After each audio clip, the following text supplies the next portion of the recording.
Hello friends, again, this is Tembekile. Today we're going to continue with conditions affecting vertebral column. As we dealt before with the disc herniation, but today we're going to try to take spondylolysis.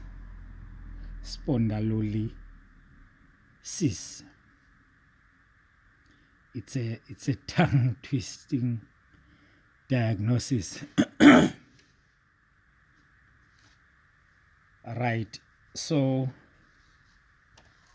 I just want us to check this so that these diagnoses, these conditions are very, very similar. So when we deal with one of them, we need to list all of them and explain them and explain the differences, and then we take them one by one.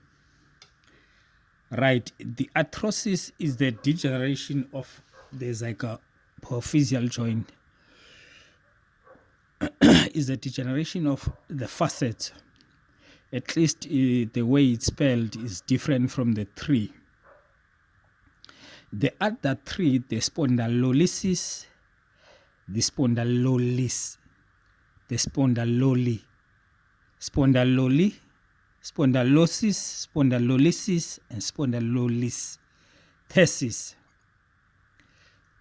Spondylosis is a degeneration of the intervertebral disc.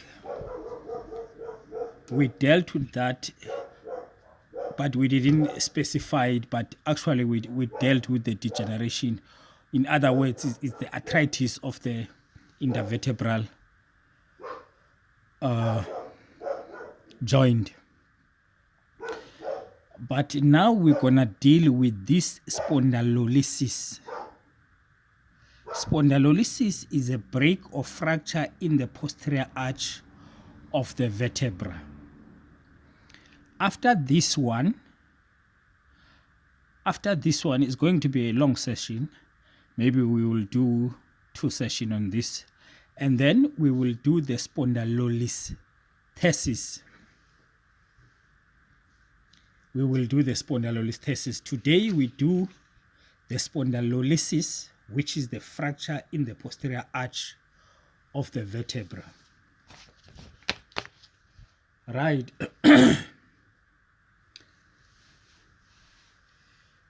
Again, we're going to use the lumbar vertebra because this condition is also affecting lumbar. Is affecting lumbar region. Let me say this before we continue. In our days, fellow clinicians have become so lazy to know exactly what is the problem before they treat a patient. But we need to change that. There is a saying that says, if a clinician doesn't know what is wrong with the patient, that clinician does not have a right to touch that patient, does not have a right to try and treat that patient. That's true. Because if you don't know what is wrong with the person, I don't know you will be able to choose the correct intervention to deal with that problem. That's why in our days we find people who are doing McKenzie exercises for lumbar stenosis. Of course, that is wrong. Somebody need to know what is the stenosis. You see. So we find people doing manipulations and figure out later that the patient has got the spondylolysis, that is the fracture. You can't manipulate a fracture, because if you manipulate a fracture, you progress that spondylolysis into spondylolisthesis. Therefore, we need to know exactly what is wrong with the patient. At least for the student, we can understand. A student at least must be familiar, or let me put it this way, at least a student must have a clue of what is going on. Even if he or she does not know exactly, at least he must have a good hypothesis, must have a clue. But once somebody is qualified, is expected to know. That's why even when you are qualified, you will figure out that you will have to study more to know exactly. Especially in our day, we deal with whatever we do, it should be evidence-based. You should know what you are doing, what is the effect of what you are doing, what the research says about what you are doing to the patient. Otherwise, you will be sued. Right.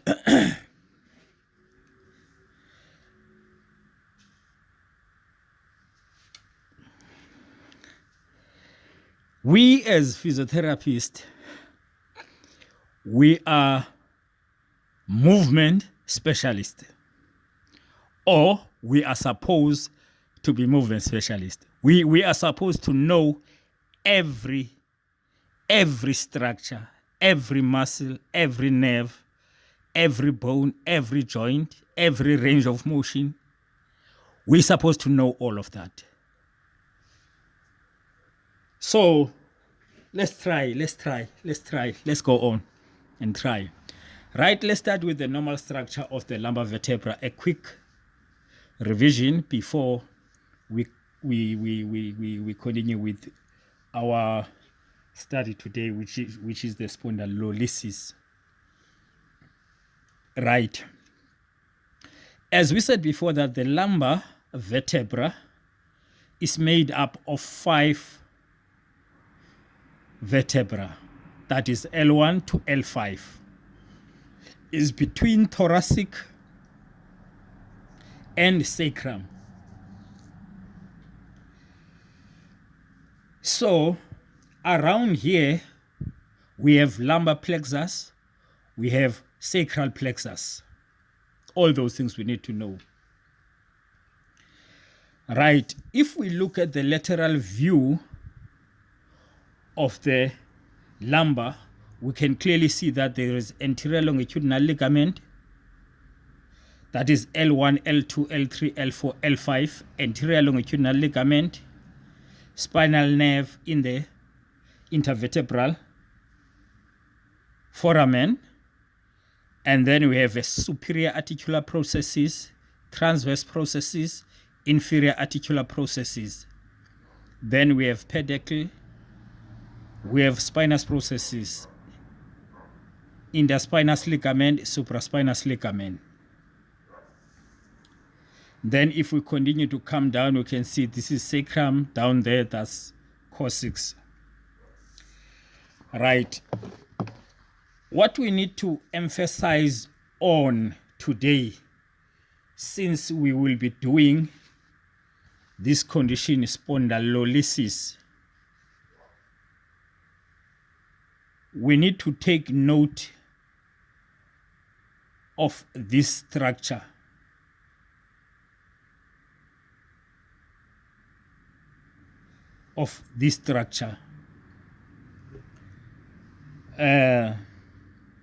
This is our spinous process. Then we have 2 superior processes.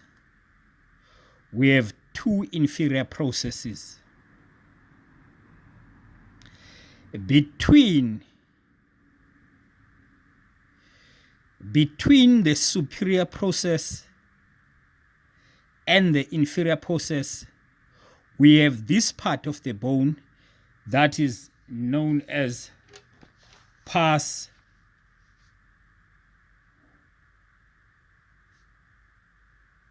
articularis.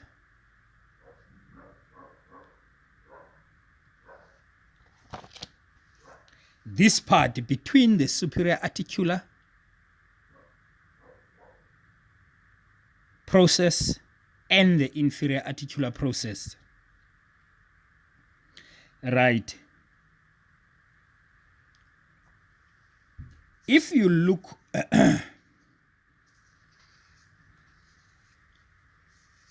if you look at the lumbar vertebra, you can see that there is a normal lordotic curve.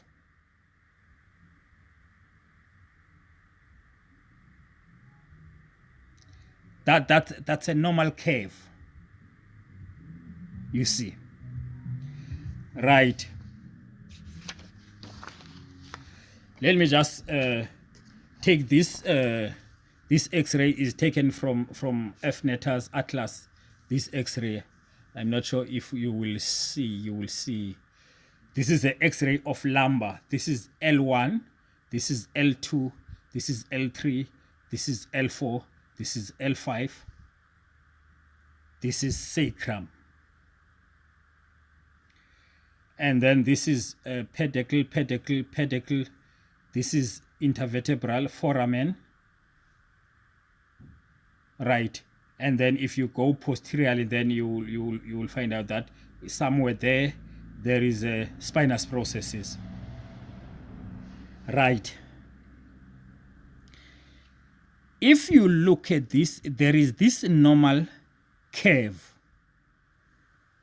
this lordotic curve.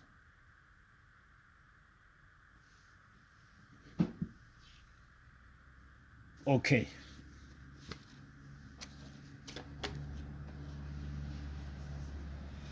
Let's continue. Let's continue about the spondylolysis. Spondylolysis is defined as the break in the posterior arch of the vertebra.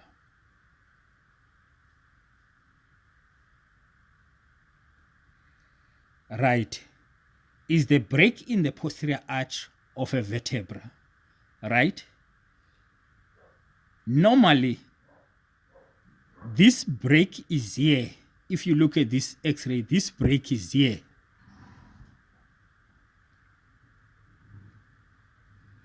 This break usually occurs in the weakest. This is the weakest spot. In the weakest portion of the posterior arch. This weakest portion is what I tried to show you there. They call it pars interarticularis, this area. And the function, if this area, because let me show you something here.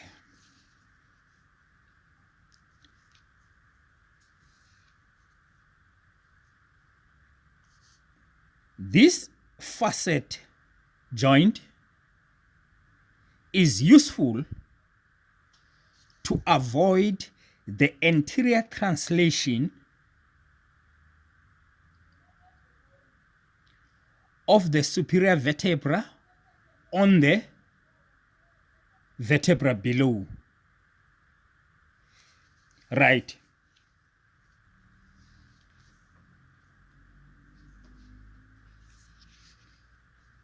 That's a function of the facet joint.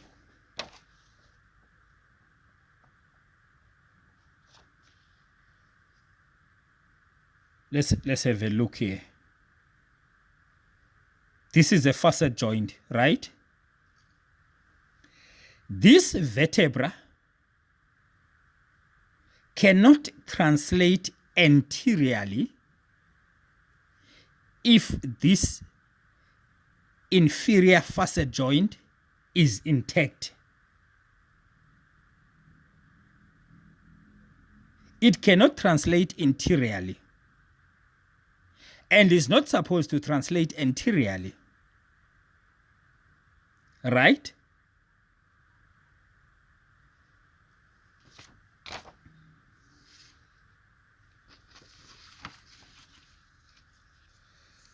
So if there is a stress fracture or the fracture of this pars articularis, this condition is what we call the spondylolysis.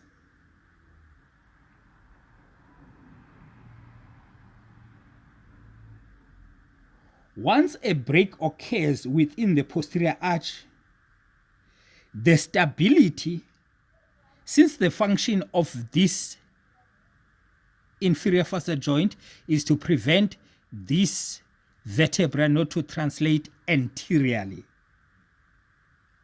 Once a break occurs here, the posterior arch, once a break occurs, the stability of the vertebra may be compromised because this vertebra can translate now anteriorly. Right. So therefore, when you do your subjective and objective assessment of the patient, you will obviously do general and local observation. During general observation, you will look at how the patient came in, how the patient is standing, look at posture, look at gait, and all of that. Then you will obviously pick up if there is some sort of increased lumbar lordosis.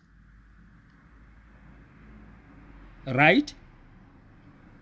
And then you will have to note that during your general observation. And then during your local observation, you will have to analyze it thoroughly, whether it's normal for this patient or is abnormal.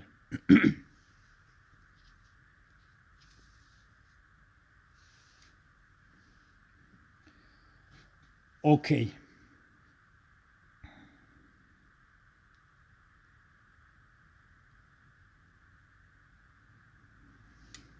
This condition, this spondylolysis, is very, very, very common. Let's say if you are working with the sport people, you need to take note of the fast bowlers, because the research says that there is a 27% point prevalence on fast bowlers, which means if they just test all the fast bowlers, they normally find that 27% of them, they have this spondylolysis. They have this sort of stress fracture or fracture of the pars articularis. Weightlifters, 23% point prevalence of this spondylolysis. Gymnasts, they've got 16% point prevalence on the same issue. Right. Very, very importantly, if you meet a young patient with a low back pain and the patient is playing a contact sport, like a child is playing a contact sport, most of the time, that low back pain is because of spondylolysis.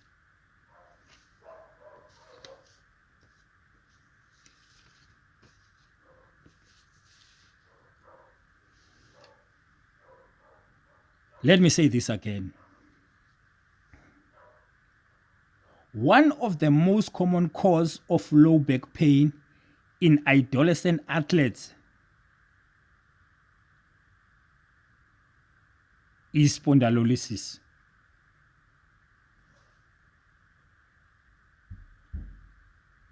It is actually classified as an acquired stress fracture of the pars articularis, typically from overuse. Also, there is some sort of link to genetic or hereditary component which likely weaken this area. But fortunately, the spondylolysis is visually never seen at birth or during infancy.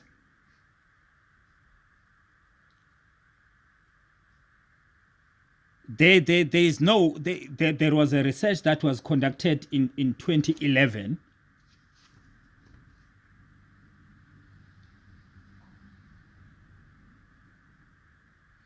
That research,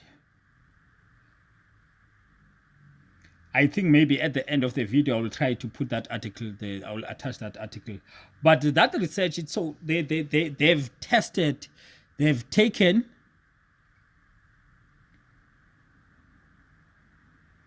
a number of children, I think around about 500 or 1,000, and look for this spondylolysis in newborn babies, and there was no one with this. So which means that's why they classify it as an acquired stress fracture of the pars interarticularis. So when you deal with a young athlete, a young boy or a young girl coming in with low back pain, is more likely that that patient has got the spondylolysis. Right.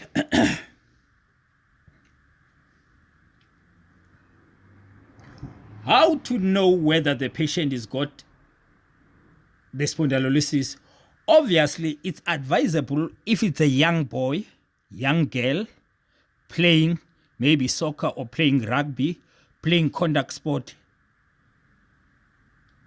to refer that patient to X-ray department.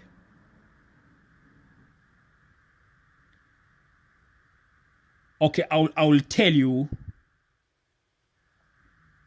If you figure out that there is a fracture or stress fracture of the pars articularis, in fact, when you request X-ray, you need to request flexion and extension X-ray in standing.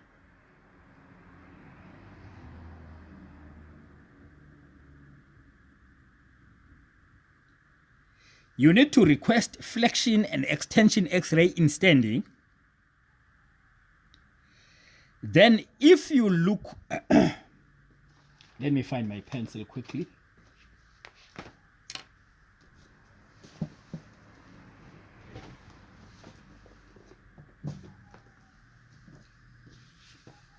Okay, I don't find it, but anyway, I'm going to use this.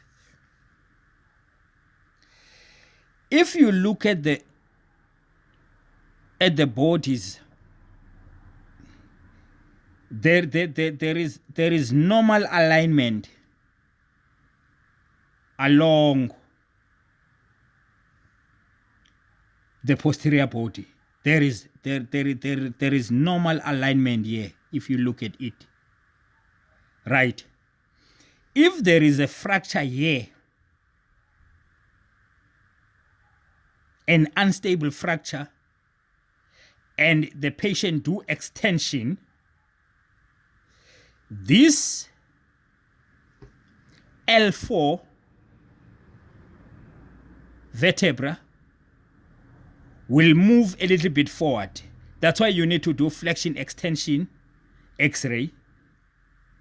Right. Once you do flexion extension X-ray, radiographic studies, then you need to calculate the slip between this corner and that corner. If the forward slip between this corner and this corner is more than 3.5 millimeter. This motion segment, L4 and L5, is unstable, is categorized as unstable, and is suspected or is considered to be a cause of low back pain.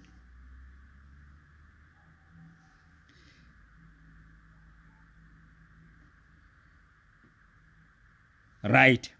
So as I've just said that you do flexion and extension X-ray,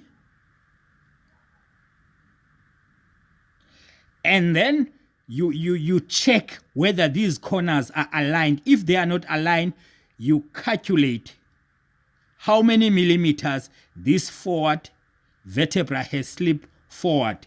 If that slip is more than 3.5 millimeters, this motion segment, I said motion segment is vertebra and vertebra and the disc in between. This motion segment is unstable. Right.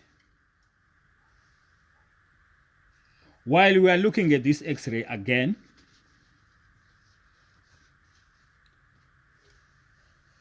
there is this line that I've drawn for you here, if you can see. This is L1, L2, L3, and L4 and L5, then sacrum. And you need to analyze that whether it's a normal lumbar lordosis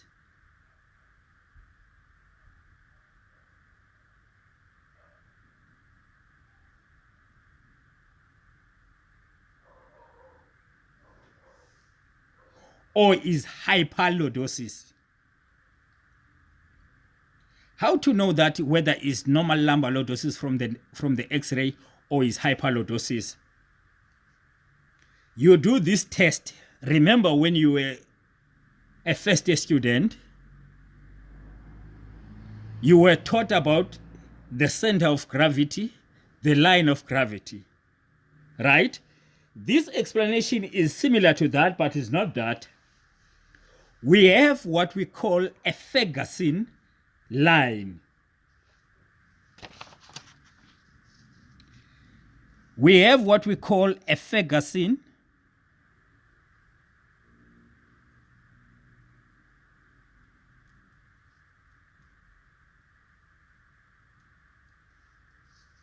line, or in other words, is called a gravity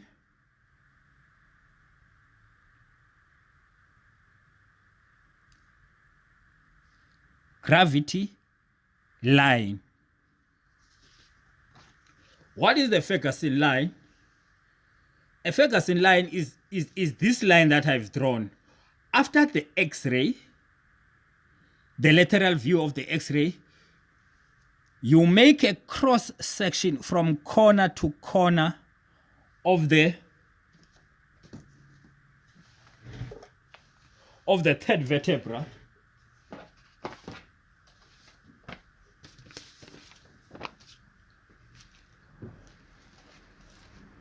I'm just going to show you how to.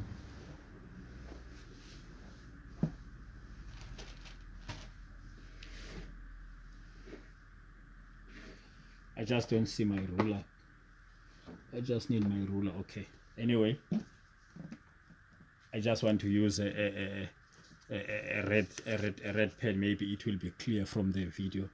You see what I did here? From the third lumbar vertebra, from corner to corner, I made this cross line, right? Then at the center of this cross section, at the center, then I draw a vertical line downward. You can see this vertical line, it went down and crossed the sacral promontory of the sacrum. If it crosses like the anterior part of the sacral promontory as it does here, This is a normal lordotic curve. This test is what we call a Ferguson line from the X-ray. If this line was 10 millimeter from this point anteriorly, then we were going to know that this is a hyperlordosis. And then when there is a hyperlordosis, there is an extra strain on the pars articularis of L5 vertebra and L4 vertebra. And another thing that I just have to add to you is this.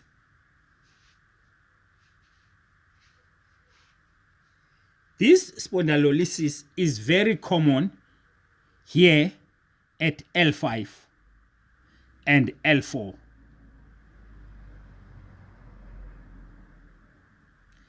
About 85 to 95% is here. About 5 to 15% is here. And the main cause of this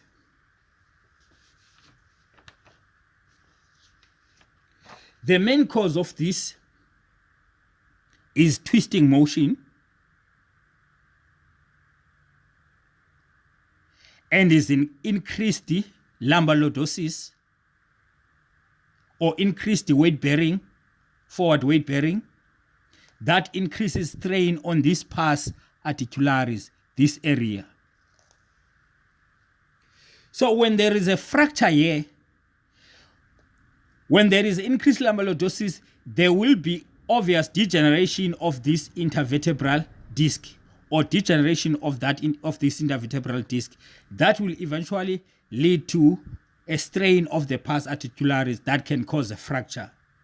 And once there is a fracture and there is no displacement of the vertebra, we call that a spondylolysis.